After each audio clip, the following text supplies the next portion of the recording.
In 1990, Christopher impresses all teachers in school by completing a test that took Einstein 3 days in just a few hours. His older sister Michelle points out that he could go to college early, but he isn't sure he wants to go. On their way out, a soldier notices that Christopher has a cartoon robot on his t-shirt and scolds him, reminding him that war is coming. The robot on that shirt is Cosmo, the protagonist of a popular cartoon show. However, because anti-robot sentiment is growing around the nation, the show gets cancelled. Robots were first developed by Walt Disney for their parks in 1955 and later they were put into mass production, so they became the main source of workforce around the world. For years they worked without issues, but eventually they get tired of working and rebel.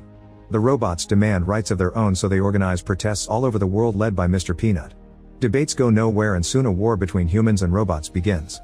Any person keeping a robot at home is considered a traitor. War isn't going well for humans and Sergeant John appears on TV to explain why. Robots don't eat, don't sleep, and don't blink.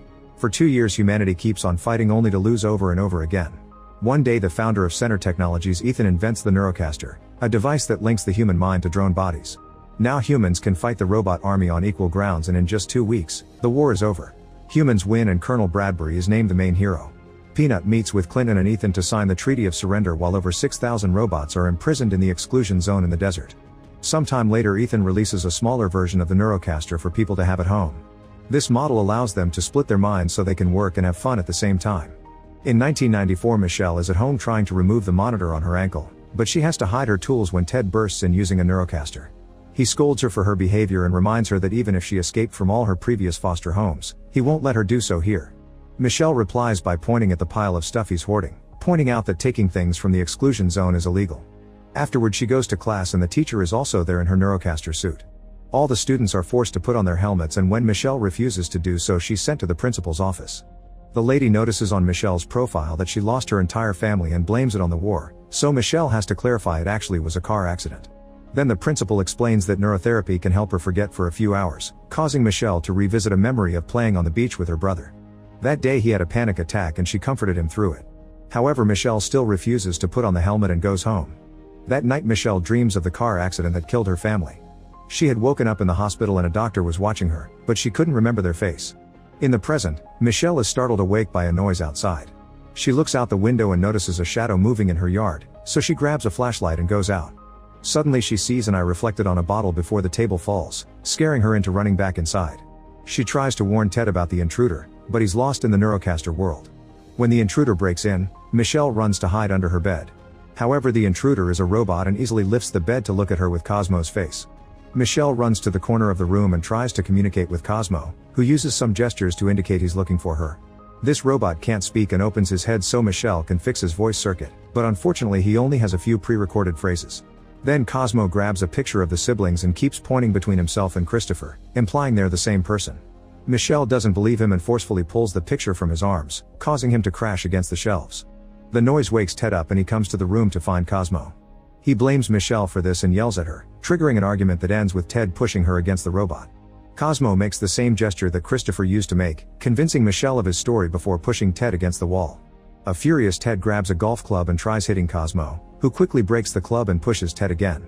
This time he ends up bleeding and rushes to call 911 before Michelle tases him until he's unconscious. Afterward Michelle and Cosmo get in Ted's car and the robot easily removes the monitor from her ankle. Michelle doesn't know how to drive but improvises when Ted comes after them in his Neurocaster. The car throws him off and the duo manages to leave. The next morning the car stops in the middle of the road because it has a flat tire. Michelle checks the trunk to get the spare, but that one is broken too. She starts bothering Cosmo with questions, so he explains Christopher is alive somewhere and controlling him from afar. When Michelle asks how to find her brother, Cosmo points at Center's company logo on a sign. Using a Dr. Pepper can and more gesturing, Cosmo mentions a doctor with glasses, and Michelle thinks about waking up after the accident again. Now she remembers Dr. Amherst's face and how he told her that Christopher died in the hospital. Then Michelle takes out a map and Cosmo points at a spot in the middle of the exclusion zone. They'll need a plan to break into such a dangerous place and Michelle remembers all the illegal things Ted bought. There's a box in the car trunk with the address of the sender's P.O. box in New Mexico, so they decide to search for that person because they may know how to get inside the zone. The duo sneaks into a train for half of the journey and continues the other half on foot.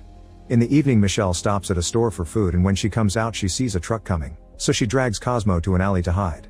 The driver turns out to be John, who opens the P.O. box the duo was looking for and gets a bunch of money out of it.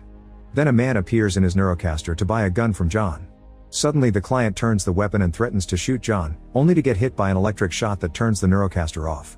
This was done by Herman, John's partner robot, who helps him move the fallen machine while discussing how to get its parts. While they're distracted, Michelle and Cosmo sneak into the back of the truck. Meanwhile, Bradbury finds Ted's abandoned car. The next day the truck arrives at an old mine near the exclusion zone.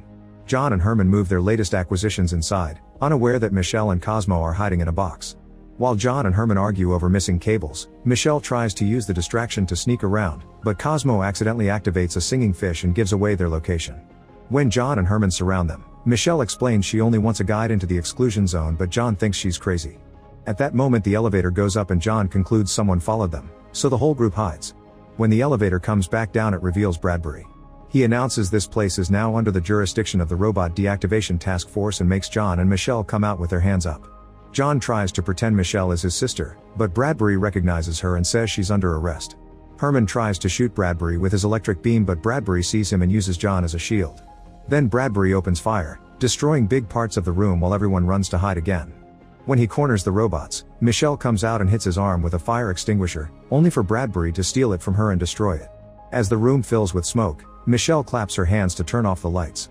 Suddenly the fish decorations start singing again and Bradbury is distracted, so John shoots him from behind. His bullets do nothing to the Neurocaster's body and Bradbury quickly destroys his gun before grabbing John by the neck. Wanting to save him, Michelle and Cosmo surrender. After throwing John away, Bradbury starts walking toward the duo, explaining that Cosmo is marked for deactivation. At that moment Herman makes a huge crane claw fall and capture Bradbury. Then the whole group jumps into a mining car to escape, however John takes too long to find the right key and Bradbury gets enough time to escape. He shoots the cart to bring it down and tries to shoot Cosmo too, but Herman disarms him again and now both robots start fighting him. Michelle finds a bulldozer and traps Bradbury against the wall with it, causing some rocks to fall and bury him too. The mine is slowly crumbling, so the group has to rush out to save themselves. Seeing his home going down makes John scream in frustration and he yells at Michelle for ruining everything. He's interrupted by some weird noises nearby, so the group runs to hide in a cave and watch scavenger robots going around looking for parts to fix themselves. When John sees an opening, he comes out and destroys the robot so he can get into his garage, where he keeps a van and a huge suit that Herman uses to make himself bigger. After lots of arguing, Michelle convinces John to help her. Minutes later, Michelle, John, and Cosmo are inside the van, which is being carried by Herman in the suit. They enter the exclusion zone and Michelle sees all the destroyed robots on the ground. During the trip, John shares the story of how he met Herman. During the war, John's team lost a battle and was surrounded by enemies. The soldiers were supposed to be shot by the robots, but Herman saw John crying and saved him instead. A few days later the center drones found them and wouldn't listen to John when he tried to tell them Herman was good, so the duo had to run away to avoid getting killed. Meanwhile, Ethan is using his Neurocaster to revisit a memory with his deceased mother, but the device starts malfunctioning and he has to turn it off. He yells at his scientists and demands to know what's happening to the company's systems, so the men reveal that Christopher has escaped.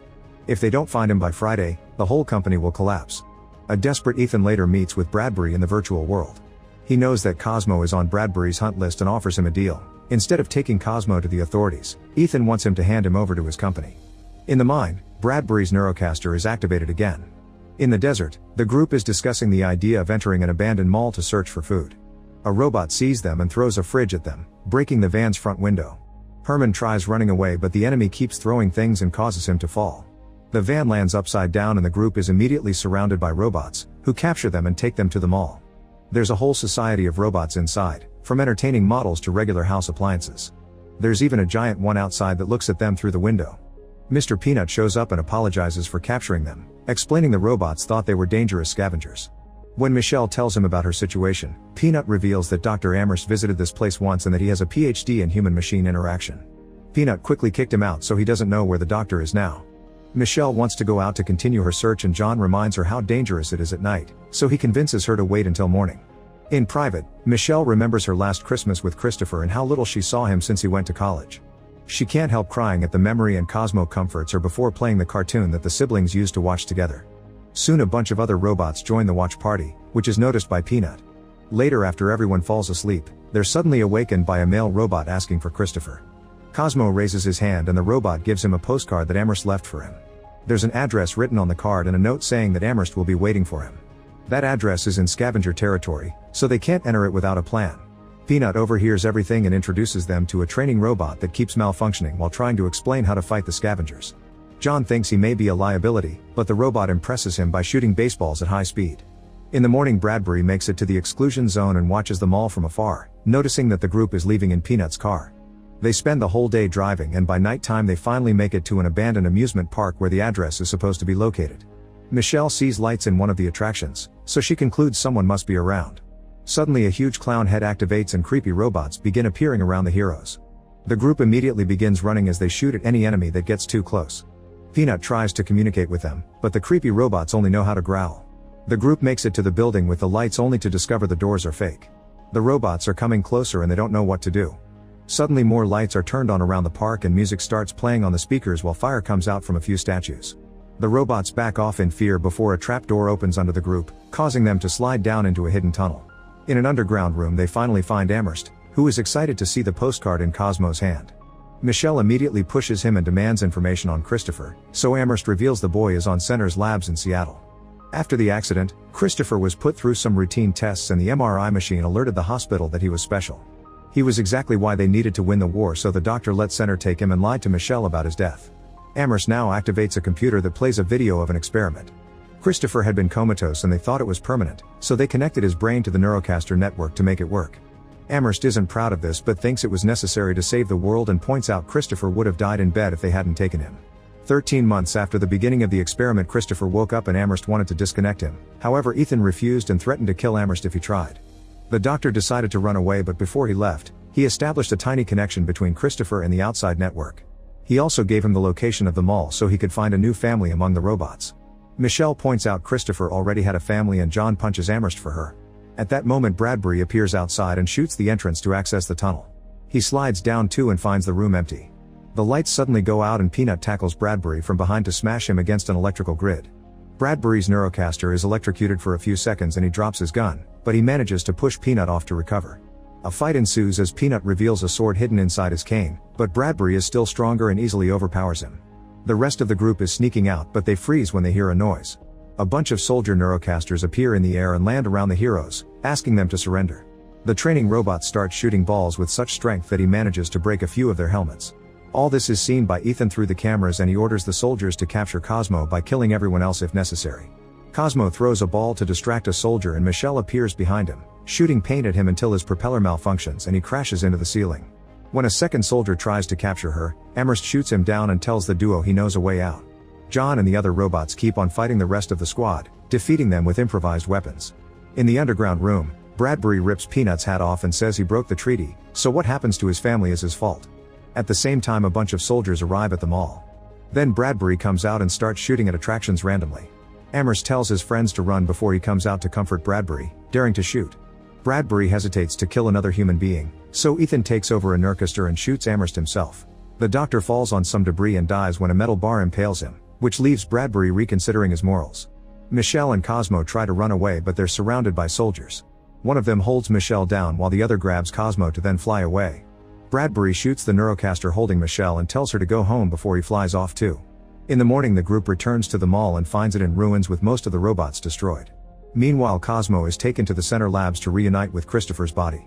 As Ethan connects him to the system, Bradbury realizes he was lied to and Cosmo isn't just a robot, so he's angry that he was sent to hunt a boy. Ethan reminds him that this child helped him win the war and claims that sacrifice is required to move a species forward. Back in the mall, John tells Michelle that she shouldn't give up and that he'll help her if she decides to keep on fighting. Then Michelle checks Amherst's computer to confirm it has the codes to leave the exclusion zone and the location of the Seattle lab. The computer also explains if they disconnect Christopher, the entire Neurocaster system and the company itself will shut down. At that moment Peanut comes back and reminds her that he signed a treaty to achieve peace, but Michelle changes his mind by pointing out that the attack on the mall means the treaty is invalid. Using a bunch of abandoned trucks, John, Michelle, and all the surviving robots leave the desert and make their way to Seattle. Herman even finds a new giant suit and uses it to start throwing things at the Center labs, cracking their windows. Ethan immediately sends all his soldiers out so Herman and John begin running away to make them follow them, creating an opening for Michelle and Amherst's computer to sneak into the building.